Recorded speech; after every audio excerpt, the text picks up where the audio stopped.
I am the Tofu Golem. Please enjoy the video. You start by gathering components and beginning the physical build.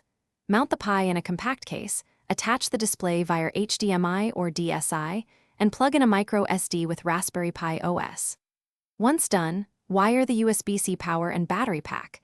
Make sure voltage and current meet 5V3A to avoid undervolt. You should secure standoffs, connect keyboard module or GPIO buttons, and route cables for cooling. This sets a stable hardware base, so software install goes smoothly next. You now prepare software and input.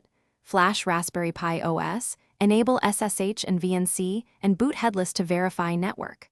Once booted, install display and touch drivers so the screen reports correct resolution and rotation. Adjust DPI for readable UI. Make sure to configure keyboard or map GPIO buttons using evdev or a simple Python script. This gives tactile controls. You should also set power management, GPU memory split, and auto-start your preferred launcher so the device behaves like a pocket PC at power on.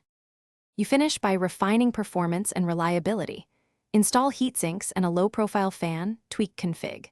TXD for GPU memory and HDMI group /mode, and trim background services to free RAM. Once done, enable ZRAM or a swap file and set auto start for your desktop or kiosk app so the Pocket PC boots ready. If something goes wrong, first check power delivery and micro SD integrity, then reflash OS, receipt display connectors, and inspect DMESC or syslog for driver errors.